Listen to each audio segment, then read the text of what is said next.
I'm going to be talking about how policy shapes practice in criminal justice. I think I wrote that right. Um, but how policies influence the system, they guide officials, like police officers, how they respond to like domestic violence disputes. They are supposed to be making arrests. Um, and kind of go they're expected to go off of protocol rather than how they feel in their gut. um, I kind of disagree with this. I don't know if we're allowed to talk about our opinions, but I've kind of been doing that the whole all of these videos. But I don't think that's entirely true. I think these policies are made to basically make sure everything runs right and make sure officers are doing their job correctly. But I think a lot of the time when I know from personal experiences, when officers do come up to a domestic violence dispute, there isn't always an arrest made, and I think that officers don't really know well how to um, handle a domestic violence dispute, especially male officers specifically. Um, but that just may be my bias. I don't know. Um, but yeah, that's the policies basically to shape the way the police officers handle certain situations and the correct um, steps to take to handle the situation, to make an arrest, and things like that. Another one would be regulating actions. Policies can reduce or uh, policies, like I had just mentioned, policies are made to for a reason to keep things in line, to keep um, things in order, and to make sure things are done correctly. Um, Such as like don't go just based on how your gut feels. Like if you're on duty and you're like, well, my stomach's telling me don't need to rest them. Too much work, too much paperwork.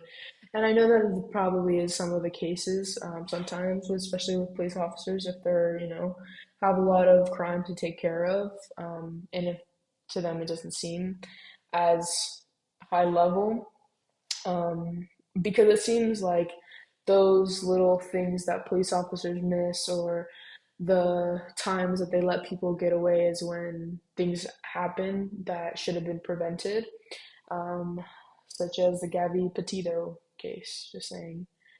Um, but they also set goals. They establish the policies establish goals to deter crimes, to make communities safer for not only um, the officers, but also for the people living, for the kids, for the future people to live there. Um, and when you live in a place that is high in crime and high in um, just in danger, it brings the value of it down as well. So yeah, also policies influencing behaviors. Policies can influence the behavior of individuals within the system. They can mandate certain trainings. Like I know for my dad, who is a city worker, he has to get certain certificates and do certain trainings to do certain jobs. Um, and um, they also influence the type of cases that prosecutors want to choose to pursue, I should say. Um, and They also control resources. Policies control resources. Federal and state governments can use funding to encourage states to create specific policies that they want, which kind of sounds a little suspicious to another word, but what do I know? And yeah, policies, it seems like policies are just like a outline of what to do, what not to do, almost like a set of rules, I take it. Um, the factors that shape policy would be research and data, research to create more rational, cost effective, and humane policies, and political and public pressure. I don't remember the word, but like sheriffs and prosecutors and judges are often influenced by global but also local politics and public opinion. Um, but grassroots organizing and voting hold these officials accountable for their policies and to make sure that they're following the things that they need to, because I think we, as a society, we've really blurred the lines between church and state, which I personally don't think we need to be talking about God while we're talking about abortion. Um, but again, that's just me. What do I know? And um, yeah, another one would be social and cultural values for the policies. As we know, society evolves and people evolve, and with that, policies also need to evolve to fit those criterias that maybe they didn't have to worry about 20 years ago, but now it's a little bit more of a concern, or it's becoming a concern, and just basically keeping it up to date is what I would say. Um, and media influence, media coverage as we know it, like we've seen with like Ted Bundy, the Menendez brothers, Charles Manson, the BTK killer, I think that's his name, and um, Sean Combs recently. It creates public opinions and it like supports and shapes certain policies. Um, um, and next thing I want to talk about is the impact of policy on different areas of the criminal justice system. Um, for policing, it dictates policing strategies, such as community policing or mandatory arrest in domestic violence cases. um, yeah, and policies like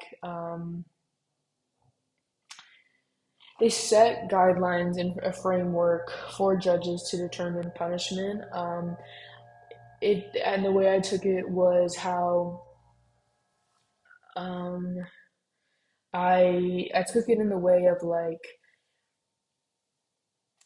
like almost like a playbook in a way. Like you do this, so then these are the repercussions of you doing that, or punishments or whatever.